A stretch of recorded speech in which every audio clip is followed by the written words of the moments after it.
C'est avec une très grande joie d'entrer en nouveau dans votre foyer.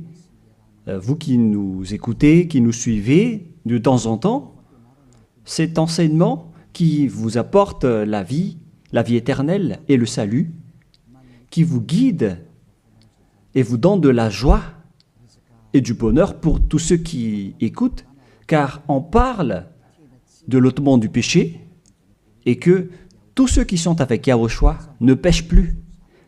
C'est le bonheur exceptionnel et c'est la grande paix pour vous d'être à ses côtés.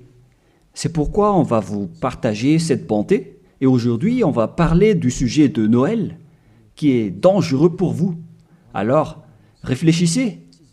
Pour vous qui célébrez cela et qui pensent à le faire également, sachez que c'est un pire danger qui vous attend avec cela.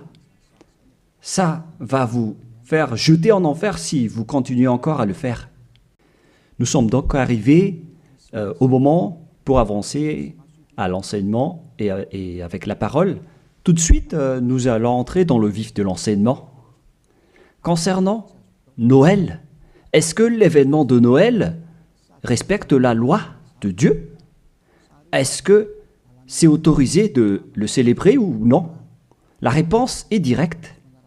À la fois, ce schéma ne suit pas du tout la loi, c'est-à-dire la loi du Dieu d'Abraham, à travers son fils qu'il a envoyé également, c'est-à-dire que vous êtes des transgresseurs de la loi, comme les diables et les satans. Vous êtes dans les mêmes classes et après vous irez en enfer, car les transgresseurs de loi sont des pécheurs et les pécheurs n'iront jamais au ciel des cieux. Aujourd'hui donc nous allons voir toutes ces paroles. Premièrement, c'est interdit par la Sainte Écriture selon 2 Corinthiens chapitre 5. Et vous pouvez lire directement si vous avez la Sainte Écriture avec vous. Et moi aussi, je vais lire de mon côté parce que nous avons la même Bible.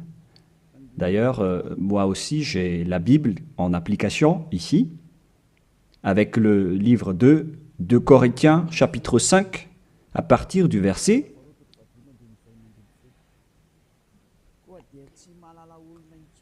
au verset 16.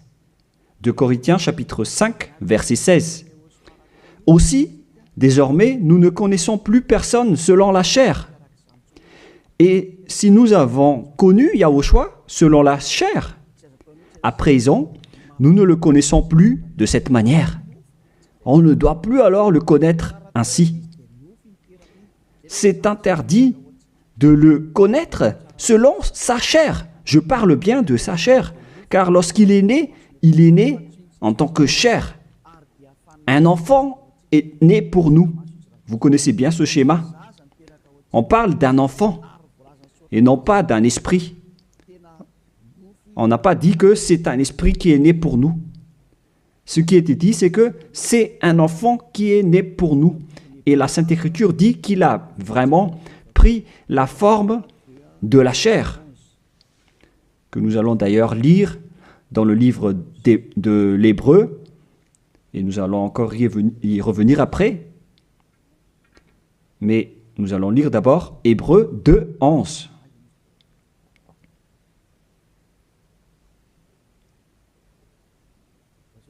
Ah, oui, il est passé déjà. Attendez un peu. On dirait que ce n'est pas le bon verset, ce qui est écrit ici. Non, c'est Hébreu 2, 14 et non pas 11. Voilà, verset 14 et non pas 11. Puis, donc, les enfants ont eu un partage le sang et la chair. Lui aussi y a participé également afin de briser par sa mort la puissance de celui qui a l'empire de la mort, c'est-à-dire le diable. Donc, le Fils du Très-Haut a également pris le sang et la chair comme un enfant.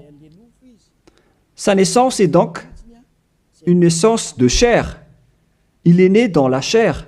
Il a pris la forme de la chair. Et cette chair qu'elle a pris à l'époque, c'est de la chair du péché. Car normalement, un être du ciel des cieux ne descend pas tout simplement ici sans raison. Même les anges peuvent être visibles ou invisibles en fonction de leur mission. Mais le Fils du Très-Haut, qui ne devait pas venir ici, il a sa forme spéciale venant du ciel des cieux, mais puisqu'il devait venir ici, donc il a dû prendre la chair humaine qu'il a vêtue en tant que chair de péché. C'est-à-dire que la chair de Yahushua, c'était de la chair de péché, où il y a plein de péchés. Il n'est pas un péché, mais c'est la chair qu'il a vêtue qui est la chair de péché. Donc si on regarde la chair qu'il a vêtue, on voit vraiment que c'est de la chair du péché. Et nous allons d'ailleurs voir la parole de Dieu à ce sujet. Nous allons encore lire ce verset avant de revenir à la première. Donc, Romains, chapitre 8, au verset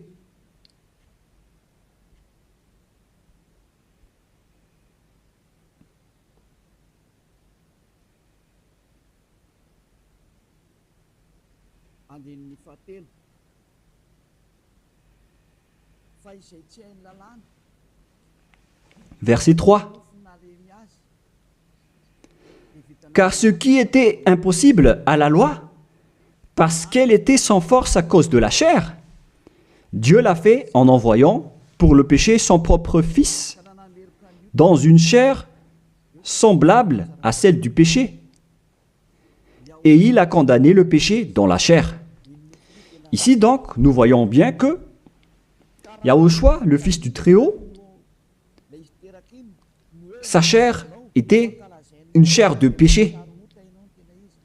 Et lors de sa naissance, si vous allez le célébrer, si vous allez célébrer son anniversaire, vous allez célébrer le péché et vous allez glorifier le péché, car il s'agit d'une chair de péché qu'il n'accepte pas du tout. Donc, c'est pourquoi c'est interdit de célébrer Noël, car c'est une célébration de sa chair, qui est une chair de péché, qui est vraiment interdit. Et maintenant, nous allons revenir avec le livre du 2 Corinthiens, chapitre 5, verset 16. Voilà. Ainsi, aussi, désormais, nous ne connaissons plus personne selon la chair. Et si nous avons connu Yahushua selon la chair, à présent, nous ne le connaissons plus de cette manière. C'est devenu interdit de le connaître ainsi. C'est-à-dire que Noël est supprimé. Si vous le célébrez encore, c'est-à-dire que vous êtes avec le diable. Alors, ne contestez plus. Si c'est une loi, alors c'est une loi. Mais vous avez été trompé par ce Jésus. Et après vous avoir trompé, il cherche le moyen pour manipuler vos esprits. Alors qu'on voit clairement que vous faites n'importe quoi. Vous provoquez la guerre au Dieu d'Abraham. Le Dieu d'Abraham dit que c'est interdit de le faire. Mais lui, il insiste pour le célébrer. Et vous voyez que c'est un envoyé du diable qui vous trompe. Et vous n'êtes pas encore conscient de cela. Quand je dis cela, certains sont en colère. Ces personnes qui vous font célébrer Noël vous jettent en enfer. Ils ne sont pas comme des hommes qui sont fermes, qui ont la fermeté comme moi. Moi, je suis ferme devant la vérité, par exemple. Et moi, j'ai dit, contrez cette vérité si vous osez, mais personne n'a osé le faire. Ils aiment juste critiquer, mais ils sont dans le tort complètement. Et le salut vient des Juifs Donc, si c'est un Dieu juif, alors il doit porter un nom juif. Et Yahushua a vraiment un nom juif selon Jean 82, qui dit que le salut vient des Juifs. Nous allons lire ce passage, entre parenthèses, avec Jean 4, verset 22. Vous adorez ce que vous ne connaissez pas. Nous adorons ce que nous connaissons, car le salut vient des Juifs. Donc, ce Sauveur est juif. Et en tant que juif, on doit lui donner un nom juif. Et nous voyons ceci dans le livre des apôtres, car il a prononcé son nom, un nom hébreu, en discutant avec l'apôtre Paul. Mais après, les gens ont changé son nom en nom grec, avec Jésus, que nous allons voir après que c'est un nom grec. Donc, tout d'abord, Acte chapitre 26, versets 14 et 15. Nous tombâmes tous par terre, et j'entendis une voix qui me disait, en langue hébreu ou hébraïque,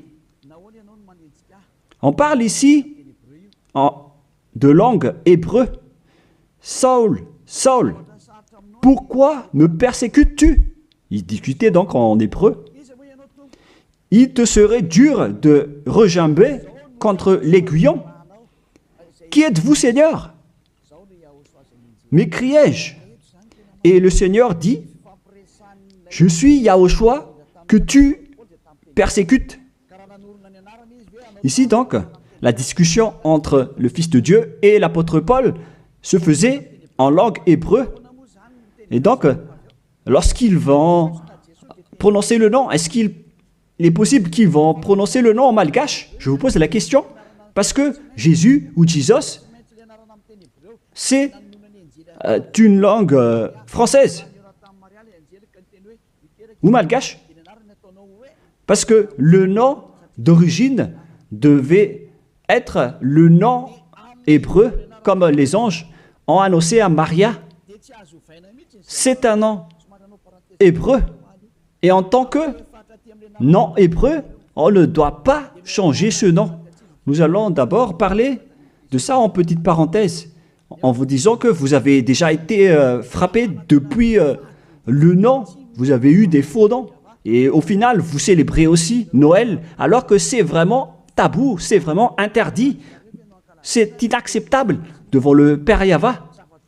La preuve, lorsque vous célébrez Noël, les bars sont pleins. Vous dites que vous célébrez votre Dieu et vous êtes dans les bars, vous buvez dans les bars et vous faites des balles de jeûne. On voit que vous n'êtes pas du tout avec le Dieu d'Abraham, vous êtes avec un autre faux Dieu. Vous êtes guidé par le diable et vous n'êtes pas du tout conscient. Encore. Vous provoquez la colère du Dieu d'Abraham et vous ne vous cassez pas la tête. Vous continuez dans le mauvais sens. On continue la parole. Tout d'abord, le nom de ce Fils du Très-Haut est un nom juif. Il vient des Juifs. Lorsqu'il a discuté avec Paul, ils ont discuté en langue hébreu. Donc, c'est clair que c'était un nom hébreu qu'ils ont prononcé et non pas un nom français, anglais ou autre nom. Deuxièmement.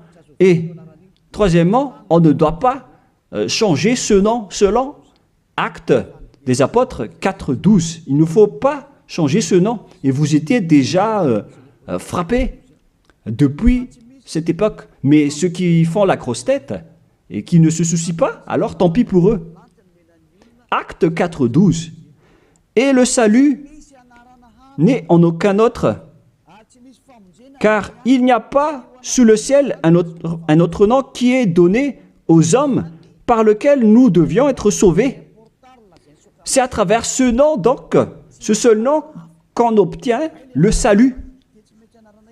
Et alors que, selon la Sainte Écriture, il n'y a pas d'autre nom, le nom doit être unique alors.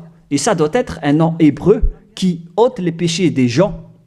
Et vous voyez déjà que tous ceux qui sont avec Élia sont ôtés de leurs péchés. C'est clair alors que ce nom, c'est Yahushua. Et il a dit qu'il ne faut plus le connaître selon la chair. Alors qu'au contraire, vous le connaissez selon la chair. Vous transgressez la loi selon... vous pensez selon juste vos réflexions. Alors que c'est vraiment dangereux pour vous, les gens. Est-ce qu'on va suivre vos habitudes, les humains, ou est-ce qu'on va suivre l'habitude du Dieu d'Abraham? La question se pose pour vous. La réponse, vous avez fait ce que vous aimez, et lui aussi, donc, il va aimer vous jeter en enfer. Alors, vous pouvez continuer à faire ce que vous voulez, mais après votre mort, vous irez en enfer. Et les prêtres et les pasteurs ne pourront pas vous sauver. Eux aussi, ils vont être jetés en enfer, tout comme vous, avec le même résultat. Mais pourquoi vous n'écoutez pas cette vérité? Ou bien vous aimez juste critiquer ou contrer? Réfléchissez tous. Vous n'êtes que des humains mortels, alors ne soyez pas fiers de vous. Ne dites pas que vous êtes puissant. En un clin d'œil, vous pouvez redevenir poussière. Et vous allez être jugé par le propriétaire de cette parole, qui est le Dieu d'Abraham. Et c'est ce Noël lui-même qui va vous condamner. Nous allons lire maintenant que ce Jésus, c'est un nom grec. Nous allons lire directement sur Wikipédia. Vous pouvez afficher directement. Nous voyons donc ici que Jésus, en grec, Jésus, voilà. Et ce terme Jésus vient donc d'un terme grec venant du terme Jésus. Et je vais vous enseigner l'origine du terme Jésus, parce qu'il y en a qui traduisent bêtement en disant que c'est Yahushua, Yeshua, qui ne sont que tous des faux noms. Mais selon le nom hébreu, son nom c'est Yahushua. Et vous ne devez jamais, en aucun cas, le changer en Jésus. On ne doit pas exploiter un nom propre comme cela pour dire qu'on va le changer comme ceci, comme cela. C'est le diable qui fait cela. On ne change pas un nom propre. Et je vais entrer en détail sur ce sujet, sur l'origine du nom Jésus, car ici on dit que c'est un nom grec. Où est donc l'origine de ce terme Jésus? Nous allons donc expliquer à travers cet enseignement. Vous pouvez afficher directement. Donc, le nom du Dieu grec, c'est Zeus. Zeus. Et lorsqu'il invoque le nom de Zeus, il l'appelle Sus. Ce Zeus, donc, se lit Sus, en vérité. Et ce Sus, lorsqu'on lui donne du respect à leur Dieu, il rajoute un Yé devant, comme avec les Allemands qui rajoutent un L, comme L Hitler. Le L, c'est un signe de respect. Et ici, donc, pour les Grecs, pour respecter leur Dieu, ils rajoutent un Yé devant le nom, et après, ils écrivent le Jésus, Jésus, que nous avons vu tout à l'heure. Et c'est ce terme Jésus que les catholiques romains ont traduit en Jésus. Jésus. Jésus. Donc c'est devenu un petit Z par là. Et le Jésus s'est transformé en Yes. Yes. Et le Yes s'est transformé en Jésus, etc. Nous allons aussi suivre ce schéma à partir de Jésus. Et ils ont changé le U en J. Pour certains, ils ont changé en J. Voilà. Et ça donne Jésus. Et du coup, ça donne aussi Jésus ou Jesus, c'est-à-dire Jésus. Voilà donc la structuration de ce terme. Ce Dieu-là, alors, c'est bien un Dieu grec. Ça n'a rien à voir avec l'hébreu. Vous voyez que c'est vraiment une grande tromperie que les gens ont fait jusqu'à maintenant. Vous adorez le Dieu grec. Et surtout, avec le sujet du 25 décembre, je vais entrer tout de suite là-dedans, car je veux dire que c'était depuis ce roi diabolique, à l'époque, qu'on a célébré donc cette date du 25 décembre, en célébrant aussi le dieu Zeus olympien, qui a inventé d'ailleurs les Jeux olympiques. Il a inventé les jeux des personnes nues qui se courent après et qui font des luttes. C'est Zeus qui a enseigné cela avec le roi Antiochus Épiphane également. Et donc Zeus était également avec lui. Nous allons donc lire ce passage dans la Bible, dans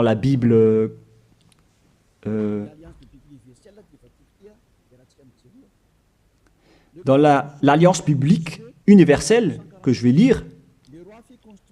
Le 15e jour du mois de Casleu, l'an 145, le roi fit construire l'abomination de la désolation sur l'autel. Ils construirent aussi des autels dans la ville de Juda.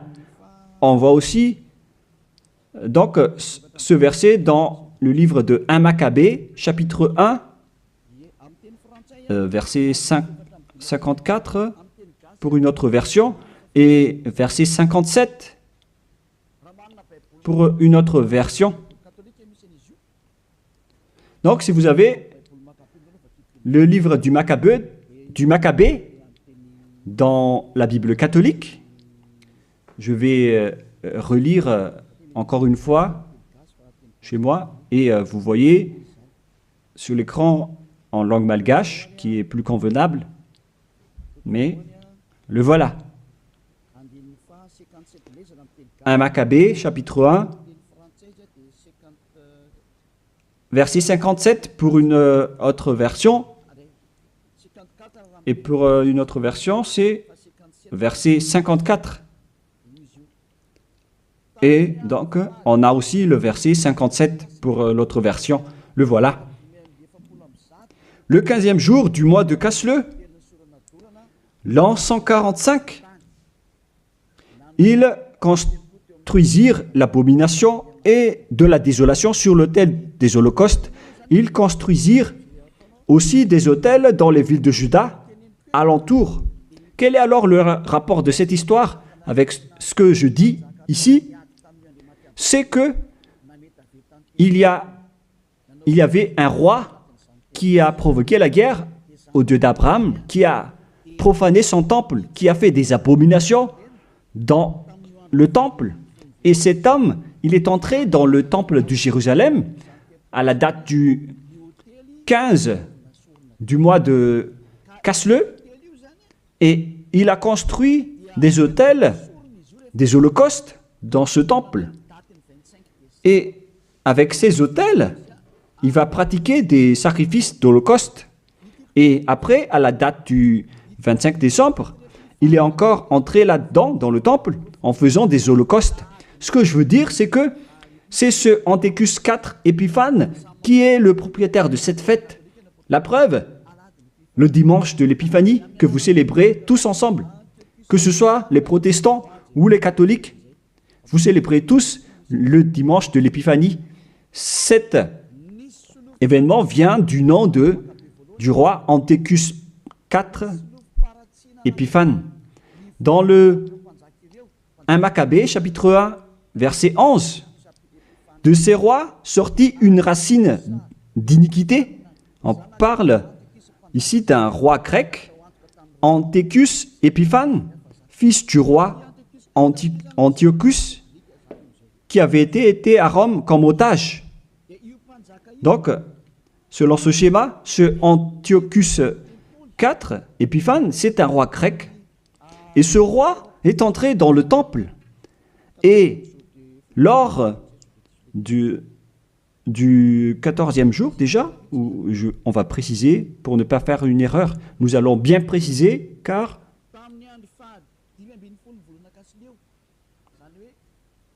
le 15e jour du mois de Casleu, c'est-à-dire au 15e jour du mois de Casleu, l'an 145, ils construisirent l'abomination de la désolation sur l'autel des holocaustes. C'est Antiochus IV Épiphane donc, qui a fait cela. Antiochus IV veut dire qu'il est au 4e rang, des rois plutôt. Mais on lui distingue avec le nom d'Épiphane, avec le dimanche de l'Épiphanie que vous célébrez. C'est-à-dire que cette fête appartient à Antiochus IV Épiphane. Voilà ce que ça veut dire. Et nous allons lire un peu après. Et maintenant, le verset d'en bas, verset 62. Le 25 du mois, il offrait un sacrifice sur l'autel qui avait été construit sur l'autel des holocaustes. Donc, le 25 décembre du mois de Casleu, on va préciser ça après, ils sont entrés dans le temple pour faire des abominations, pour faire des holocaustes inappropriés. C'est-à-dire que cet homme, Antiochus IV Épiphane, qui est le diable en personne, il a profané le temple du Père Yahva lors de la date du 25 décembre. C'était une date qui a rendu en colère et énervé le Père Yahva, cette date du 25 décembre que vous célébrez tous. Et cela est prouvé par le dimanche de l'Épiphanie que vous célébrez après le 25 décembre.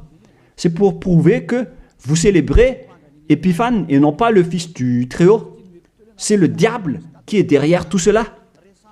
Et vous êtes jugés par ce dimanche de l'Épiphanie qui parle de la fête d'Épiphane. Et vous êtes tous attrapés et piégés par cela. Vous avez rendu en colère le vrai Dieu en rendant gloire au diable d'Antiochus IV Épiphane, car c'est lui qu'on célèbre à ce sujet. Nous allons lire ce passage et merci de bien préciser dans votre livre, car il y a une explication de ceci dans 1 Maccabée, chapitre 1, verset 54, dans une autre version, et 57 ou 59, et verset 62.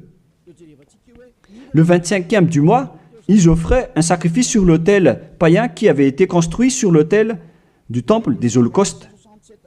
Et nous allons préciser ici, en décembre 167 avant Yahushua, l'heure abominable, c'était l'autel de Zeus Olympien, le dieu grec. Je répète encore une fois, Kislev en l'an 145, c'est la fin décembre 167 avant Yahushua. L'heure abominable, c'est l'autel de Zeus Olympien, dieu grec.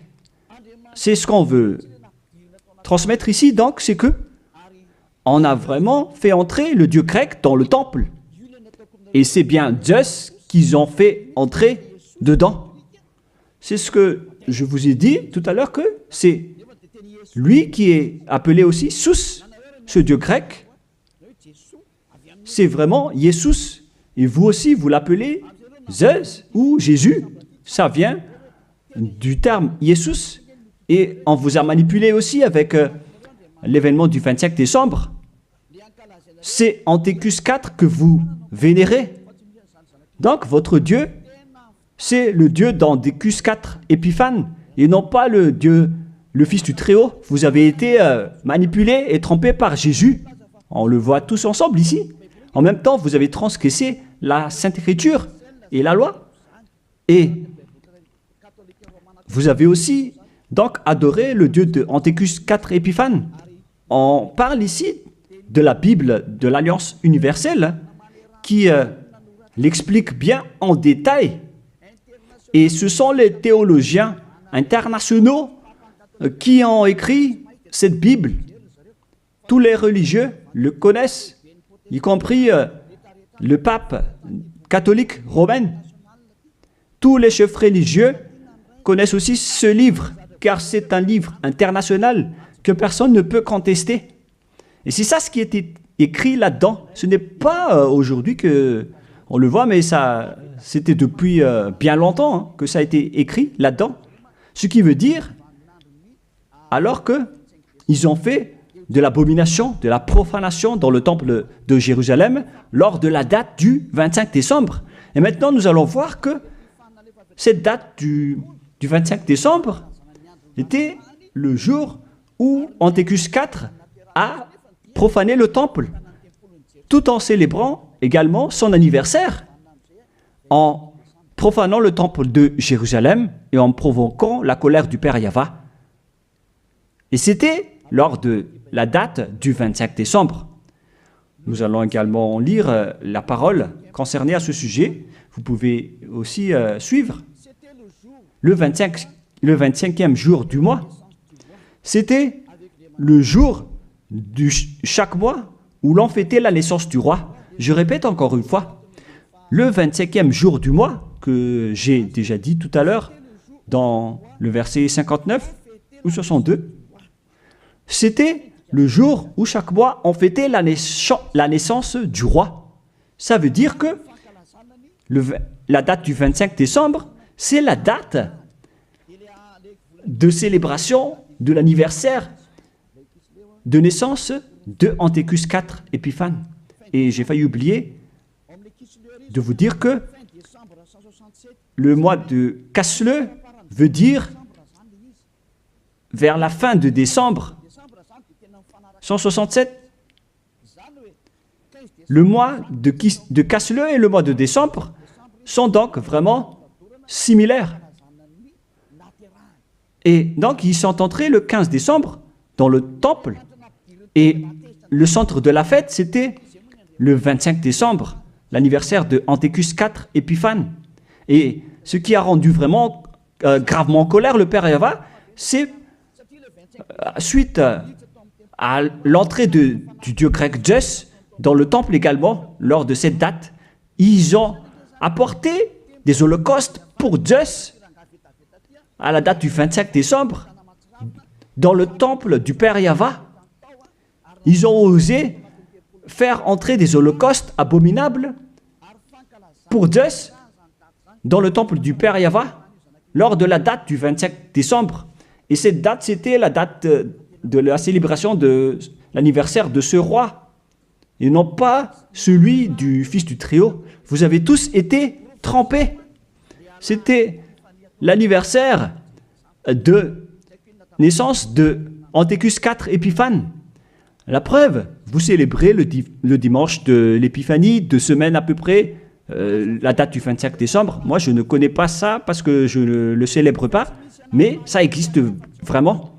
Expliquez-moi alors, qu'est-ce que ça veut dire le dimanche de l'Épiphanie? Parce qu'il n'y a qu'un seul nom dans la Sainte Écriture, et c'est le nom de Antiochus IV Épiphane. C'est clair alors que si vous célébrez le dimanche de l'Épiphanie, c'est que vous avez célébré l'anniversaire d'Antiochus IV Épiphane, qui a Zeus comme Dieu, que vous avez changé en Jésus après. Donc, vous avez célébré l'anniversaire de Antiochus IV Épiphane, d'abord, et non pas celui du Fils du Très-Haut. Et à la fin, vous clôturez la fête avec le dimanche de l'Épiphanie. Vous célébrez tous cette date. Et maintenant, vous n'allez pas être encore conscient. Et vous allez encore duper les gens, vous les religieux. Vous avez vu la grosse erreur de ces religieux. Et pourquoi vous n'êtes pas encore conscient de ce système religieux qui n'est plus correct? C'est carrément déjà détruite. C'est le diable qui vous manipule. Ils ont changé jusqu'au vrai nom de ce Dieu. Tout ça vous dit que vous n'êtes pas du tout avec le Dieu d'Abraham. Ça n'existe pas. Enlevez ça de votre tête. Si vous étiez déjà avec le Dieu d'Abraham, vous auriez déjà dû être ôté de vos péchés, comme ceux qui sont avec Élia. Mais c'est pourquoi les gens détestent Élia, car Élia attire les gens pour être ôtés de leurs péchés. Et les autres sont en colère, car leur liberté sont en péché. Et c'est pourquoi ils disent de ne pas toucher à leur religion. Mais de quelle religion vous parlez? Qu'est-ce que vous devez suivre? Celui qui ôte les péchés ou celui qui n'ôte pas les péchés? Faites votre choix, mais la Sainte Écriture dit que il faut croire à celui qui ôte les péchés, c'est-à-dire Yahushua. On parle de celui qui ôte les péchés. À vous de réfléchir. Mais après, on vous demande de célébrer le dimanche de l'Épiphanie. Mais c'est quel événement? Et je répète encore que c'est la suite de l'événement de l'anniversaire d'Antiochus IV Épiphane.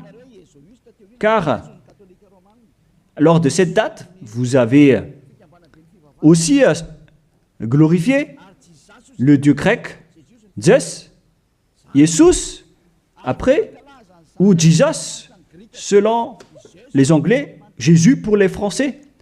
Vous avez donc tous célébré le dieu grec en célébrant aussi l'anniversaire de Antiochus IV Épiphane et non pas celui de Yahushua.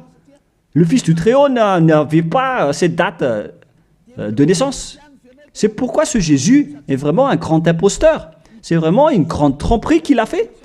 Et vous n'allez pas encore être conscient que ce Jesus ou Jésus ne vous ôte pas les péchés. Et sachez que les pécheurs n'iront jamais au ciel des cieux. Car si c'était possible, alors le diable aussi aurait eu l'occasion et l'opportunité d'aller au ciel des cieux, alors que les diables sont les chefs des pécheurs. Et ils n'iront jamais là-bas. Alors soyez conscients. Vous avez été trompés. Le Dieu que vous adorez, c'est le Dieu d'Antiochus IV Épiphane. Le Dieu Zeus. Et en l'an 2000, je ne me souviens pas précisément, la flamme olympique est arrivée à Madagascar. Cette flamme a d'ailleurs déjà fait le tour du monde et vous avez fait une grande culte religieuse sur le terrain de Mamasne à l'époque pour glorifier et honorer cette flamme, alors que c'est la flamme de Zeus qu'on a pris en Grèce. Vous ne pouvez pas nier cette parole, ça a existé, hein. C'est la réalité. Vous avez pris cette flamme en Grèce sur le mont Olympe qui a le feu qui ne s'éteint pas jusqu'à aujourd'hui. Il parle de la présence de Zeus. On a pris cette flamme là-bas et on l'a menée à Madagascar. Et toutes les églises, les protestants, les catholiques, ainsi que les petites églises, se sont réunis pour faire une culte de prière ensemble à ce moment-là. Mais moi, j'ai dit que vous faites n'importe quoi. C'est une erreur que vous faites. Et tout le monde a reculé après. Et ils ne l'ont plus osé le faire. Peut-être qu'ils l'ont refait, mais ils l'ont fait discrètement. Parce qu'ils connaissent déjà que l'ambassadeur de Yahushua va encore se lever pour blâmer et pour critiquer. Mais cela prouve que cette flamme vient du mont Olympe, le montagne de feu. Et ils ont pris donc cette flamme là-bas, car Antiochus IV Épiphane, il a créé les Jeux Olympiques avec les jeux de lutte, avec des personnes nues. C'est Antiochus IV Épiphane qui les a créés et qui les a enseignés. Il est le leader de ce genre de jeu. C'est pourquoi la majorité des sports se pratiquent nus, car c'est lui qui a inventé cela. C'est pourquoi on parle de Jeux olympiques. Ça vient du mont Olympe en Grèce et c'est Zeus qui est dedans que les Grecs ont appelé Jésus, Jésus pour les catholiques et Jésus, au final, celui que vous adorez. Donc vous adorez Zeus. C'est Zeus qui est votre chef. Et après, je ne me souviens plus si c'était en 2004 ou 2006, vous avez emmené la flamme olympique ici, vous avez fait une grande fête au terrain de Mamas, qui a créé une grosse embouteillage comme pas possible. Ici à Tananarive, ça a vraiment été trop. C'était une grande folie. Ça prouve donc que votre Dieu, c'est Zeus, car s'il n'était pas votre Dieu, alors vous n'aurez pas dû faire de la prière ensemble avec cette flamme olympique. Alors c'était la preuve que vous priez le Dieu Zeus, qu'on appelle également Sus ou Jésus, et au final Jésus ou Jesus. Qu'est-ce que vous allez encore dire face à cela? Alors, osez dire que on n'a pas fait une culte, on n'a jamais fait de culte à Mamas, en disant que j'invente tout ça. Bah, là, c'est trop de mensonges si vous osez encore dire cela. Parce que là, on parle vraiment de la flamme olympique qui vient du mont Olympe en Grèce. Et ensuite, le Dieu qui est propriétaire de cette flamme, il s'appelle Zeus, que vous appelez aussi Jesus ou Jésus, avec les autres appellations que j'ai déjà expliquées. Et l'homme qui l'a vénéré, c'est Antiochus IV Épiphane. Ils sont dans le même camp. Alors que vous, les religieux et vos fidèles, vous avez prié ensemble avec cette flamme olympique. C'est-à-dire que vous avez le Dieu, vous avez comme Dieu le Dieu grec jusqu'à la fin. Alors, restez toujours là-dedans et vous allez voir. Vous célébrez déjà l'anniversaire de Antiochus IV Épiphane et non pas la naissance du Fils de Dieu. Et la dernière preuve, c'est le dimanche de l'Épiphanie. Qu'en est-il du dimanche de l'Épiphanie que vous célébrez? Le dimanche de l'Épiphanie, c'est la clôture de la fête. Ça a commencé le 15 décembre. Le centre de la fête, c'est le 25 décembre, l'anniversaire d'Antiochus IV Épiphane. Et il clôturait la fête avec le dimanche de l'Épiphanie. Lorsque un roi fait la fête, ça dure en moyenne 1 mois ou un peu plus, ou un peu moins, mais ça peut être plus. Donc, ils ont commencé le 15 décembre, le centre de la fête se déroulait le 25 décembre, et après ils ont terminé avec le dimanche de l'Épiphanie. C'était donc vraiment l'événement de la fête de Antiochus IV Épiphane. Est-ce que vous allez encore contester cela? Soyez conscients que ce Jésus n'est pas un vrai Dieu. Il vous rend pécheur. Il vous tend toujours une piège, des pièges. Vous entrez encore dans des pièges. Surtout avec ceux qui suivent les pays qui adorent ce Jésus. Ils les frappent vraiment, ils les punissent. Ils les punissent vraiment comme ce qui se passe ici à Madagascar, avec les faux chrétiens. C'est vraiment incorrect ce que vous faites, et vous êtes tous en train d'être jetés en enfer par ce Jésus. Si vous n'êtes pas encore conscient, tant pis pour vous, mais si vous voulez être sauvé, rapprochez-vous de Élia. Si vous voulez être libéré, alors suivez Élia. Suivez-moi et vous allez être libre. Et vous irez au ciel des cieux. L'objectif, c'est de ne plus jamais pécher. Mais hélas, vous ne pouvez pas entrer dans ce chemin car vous êtes des pécheurs. Selon Apocalypse 21-27, et les impurs et les souillés n'y entreront jamais. Dans Apocalypse, et on regarde tous à travers l'écran.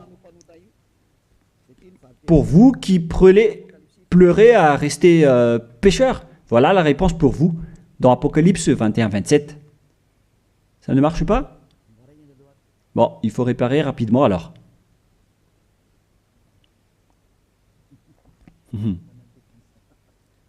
On a vu la main du technicien, c'est pas grave parce qu'il travaille.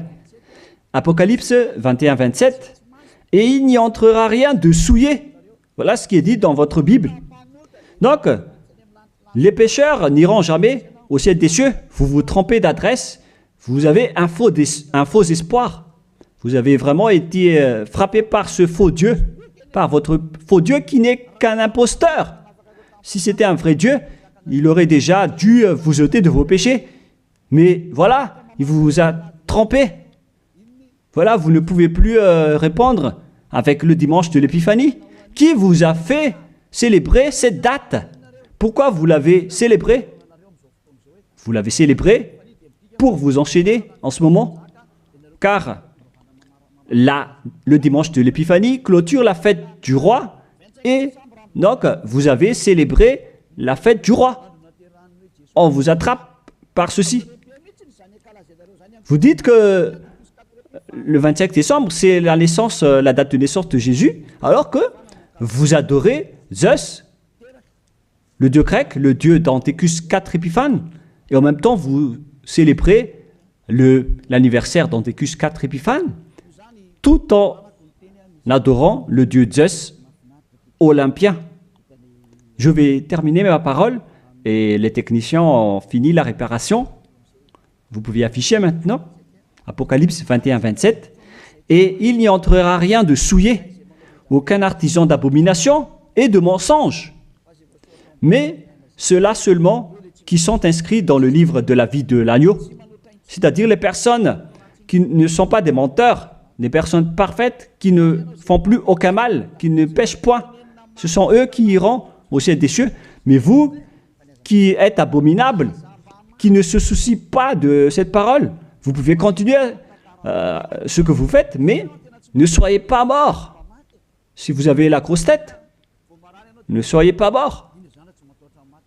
Mais ce qui est ridicule, c'est que lorsque vous êtes malade, vous êtes obligé de chercher un médecin. Mais où est passée votre puissance ou votre force? Si vous cherchez un médecin lorsque vous êtes malade, c'est-à-dire que vous êtes faible. Alors ne faites plus ça.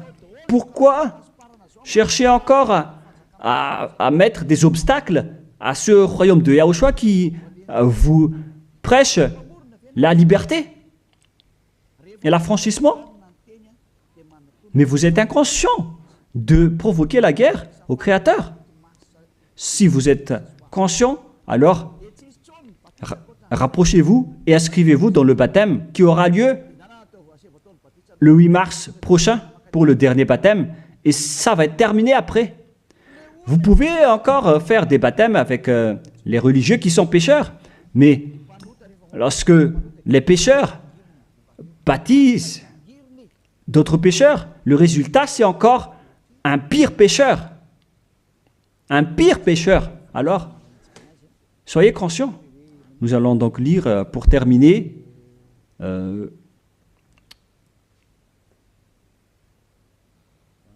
voilà.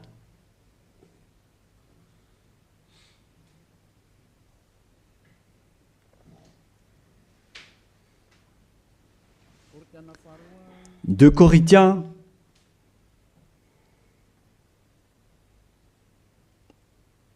chapitre 5, verset 16. Vous pouvez afficher directement. Voilà.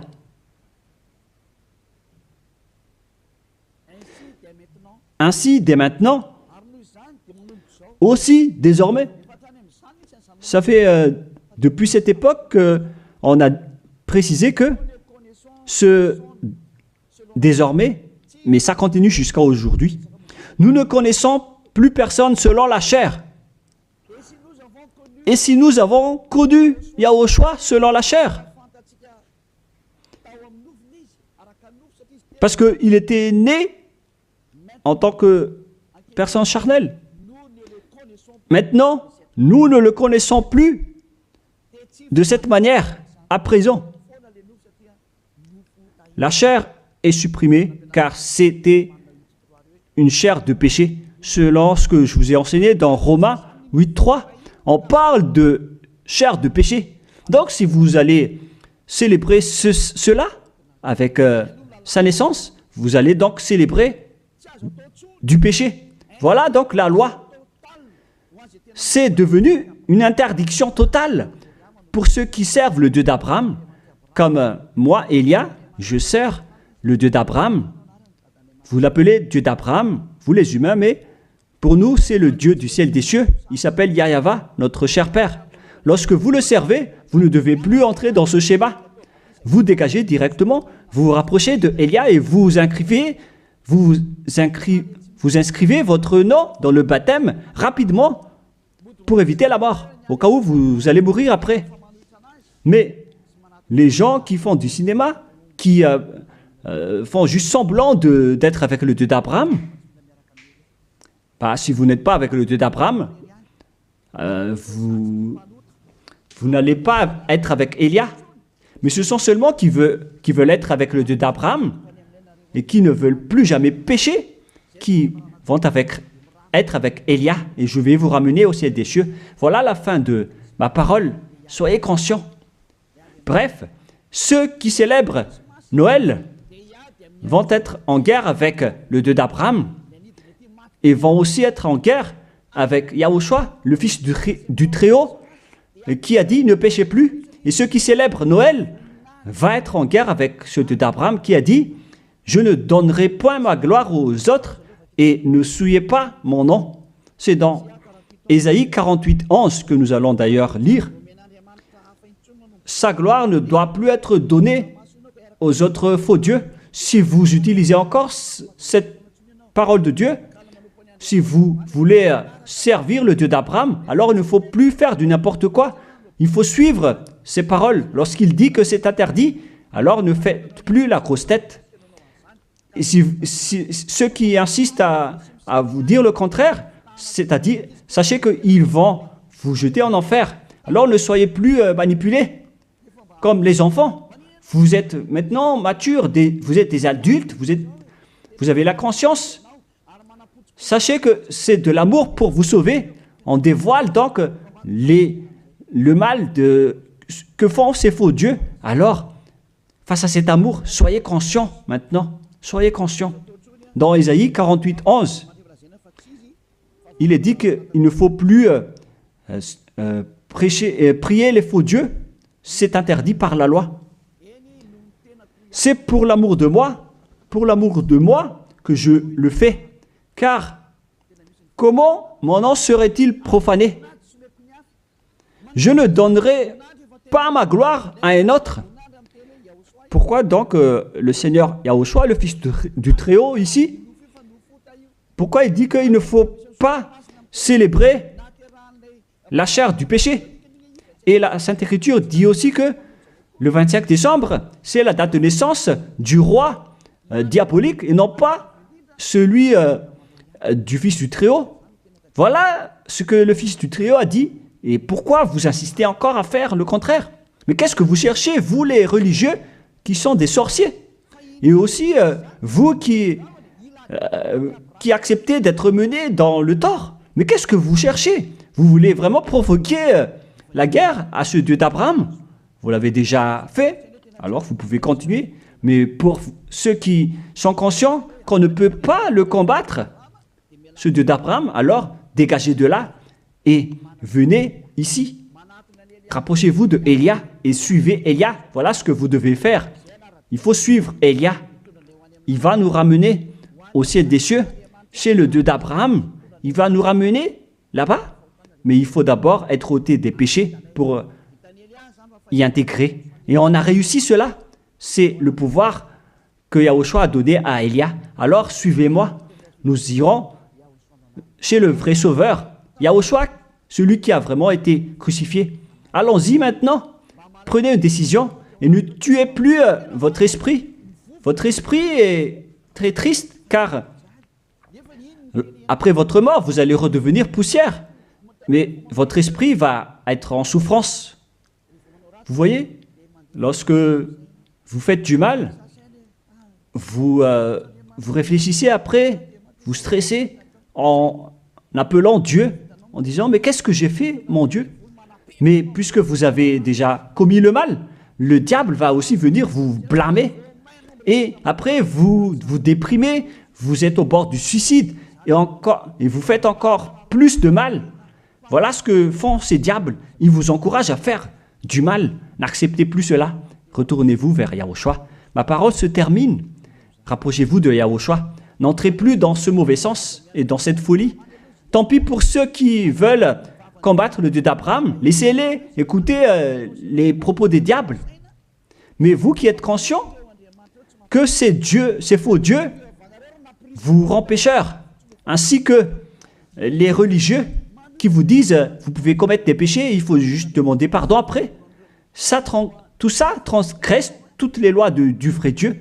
Si vous ont déjà tué, alors dégagez de là et suivez Élia.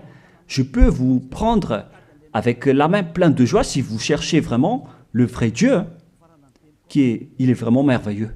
Ma parole se termine, que Yahushua vous bénisse et à la prochaine, prions ensemble.